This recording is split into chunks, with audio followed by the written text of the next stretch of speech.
پاکستان کی ایگریکلچر کی ڈیولپمنٹ کے لیے انہوں نے کمپلیٹ انیشیٹو لیا ہوا ہے، جس کو کہ پولیٹیکل لیڈر بھی بیک کر رہے ہیں اور جس کو عبوری حکومت بھی بیک کر رہی ہے، جس کو پی ڈی ایم کی حکومت بھی بیک کر رہی تھی۔ میں تو یہ سمجھتا ہوں کہ اس سٹیک ہولڈر کو بھی آگے بڑھنا چاہیے اور اس چیز کو انشور کرنا چاہیے کہ ان کا اگر کوئی پولیٹیکل ڈیزائن نہیں ہے لیکن ان کا نیشنل ڈیزائن تو ہے نا۔ وہ پاکستان کی معیشت کا استحکام ہی پاکستان کے دفاع کا استحکام ہے۔ آج کل جنگیں جو ہے وہ معیشت کی جنگیں ہیں، اب اسلحے کی جنگیں تو کم ہو گئی، معیشت کی جنگ زیادہ ہو گئی ہے۔ ہمارا کیا حال ہے کہ اس وقت ہم انڈیا اور بنگلہ دیش کے مقابلے میں ایک رسوائی کا نشان بن گئے۔ کون ہے وہ بنانے والے؟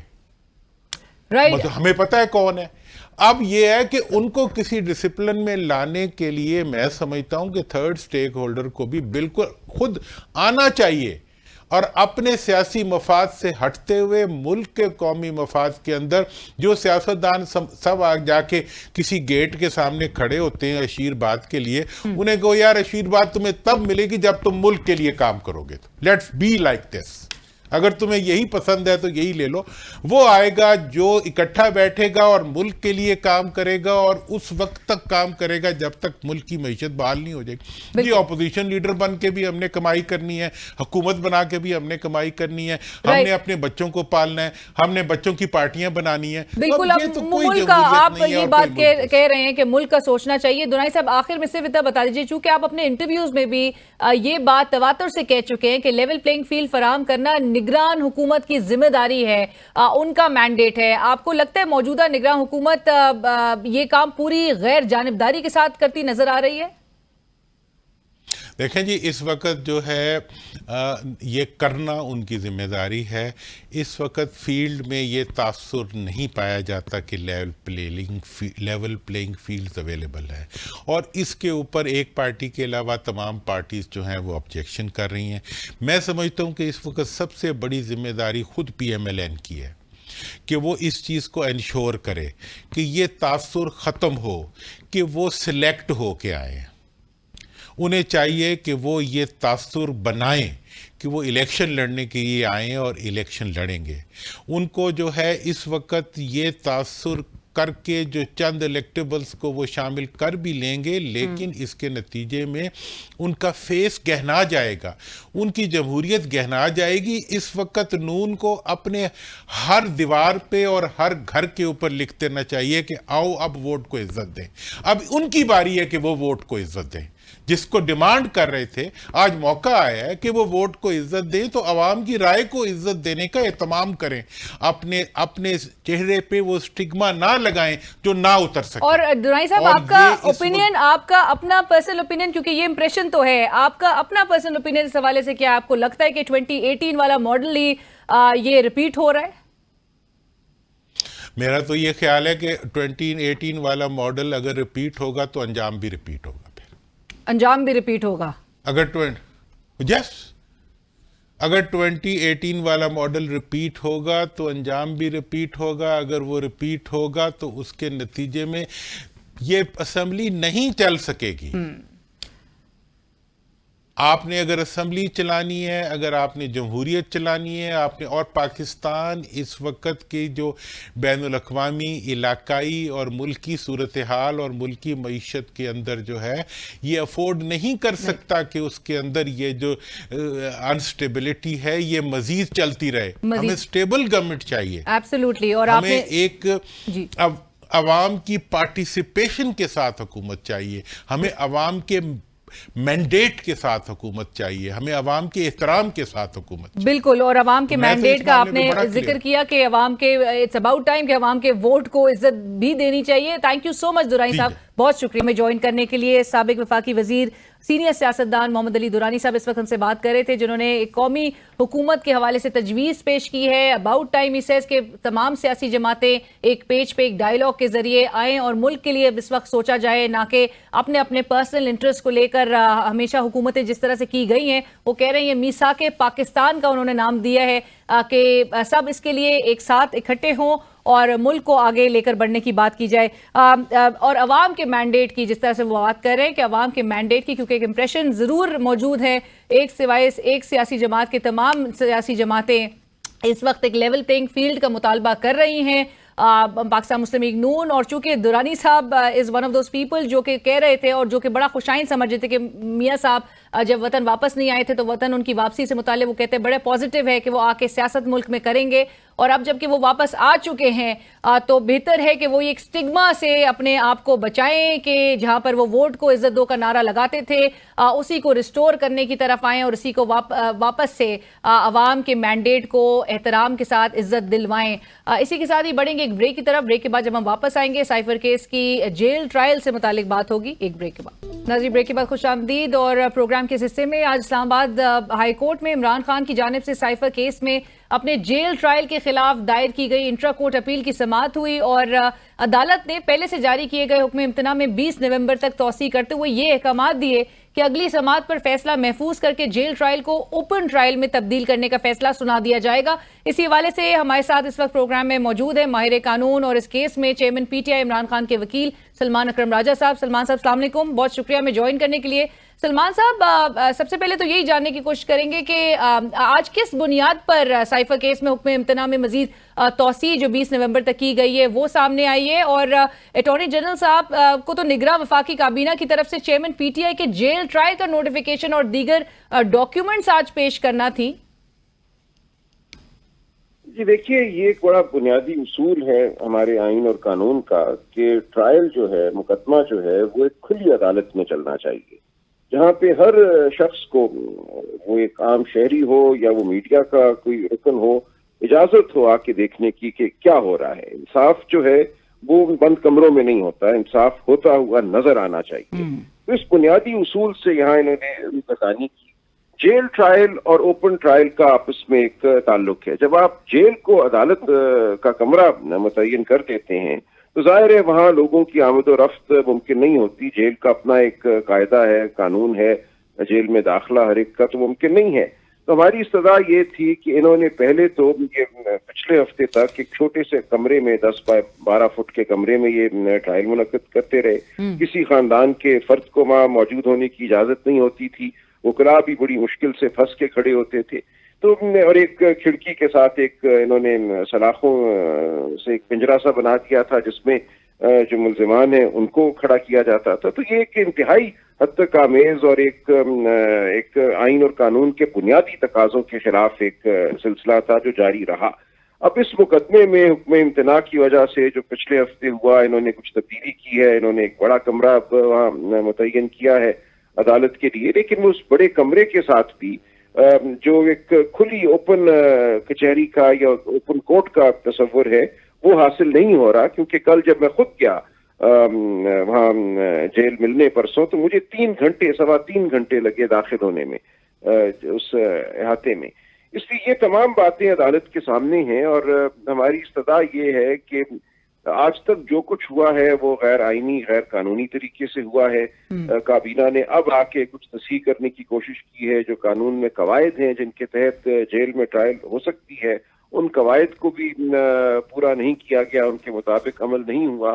لہٰذا آج تک کی تمام کارروائی کو ہماری استدعا ہے کہ عدم قرار دیا جائے, اور آئندہ اگر آج سے آگے اگر جیل ٹرائل ہونی ہے تو اس کو پھر ہم علیحدہ دیکھیں گے کہ اس کا کوئی جواز بنتا ہے یا نہیں بنتا. ایک عام عدالت میں یہ مقدمہ کیوں نہیں چل رہا؟ واحد جواز جو پیش کیا گیا حکومت کی طرف سے وہ یہ تھا کہ chairman P T I Imran Khan صاحب کی جان کو خطرہ ہے. یہ ایک لغو ہماری نظر میں ایک مفروضہ ہے. یہ ریاست کی ذمہ داری ہے کہ ایک ملزم کو تحفظ فراہم کرے. جیل سے عدالت تک لے کے جانا یہ ریاست کا فرض ہے. کوئی ایسی چیز ہماری نظر میں نہیں ہے جس کی وجہ سے یہ ممکن نہ ہو. تو یہ تمام معاملات اب عدالت کے سامنے ہیں. ہم مزید استدعا کریں گے اگلی ہیئرنگ پہ, اور پھر جو بھی فیصلہ ہوگا اس کو دیکھیں گے. رائٹ. سلمان صاحب, آج آپ نے جو ذکر کیا, اٹارنی جنرل صاحب نے بھی یہی کہا کہ سائفر کیس میں جیل ٹرائل اوپن ٹرائل ہے. پھر گزشتہ روز جو میڈیا نے جس طرح سے رپورٹ کیا کہ جسٹس عامر فاروق نے جو سائفر کیس میں شاہ محمود قریشی صاحب کی درخواست ضمانت مسترد کرنے کے جو تحریری فیصلہ تھا اس میں یہ لکھا ہے کہ جیل ٹرائل اوپن ٹرائل ہی ہوتا ہے, اور اگر سیکیورٹی خدشات جو آپ مینشن بھی کر رہے ہیں اس کی بنا پر ٹرائل کسی مخصوص جگہ پر ہو تو اس کو کالعدم قرار نہیں دیا جا سکتا ہے. آپ اس جیل ٹرائل کی اس قانونی تشریح سے اتفاق کرتے ہیں؟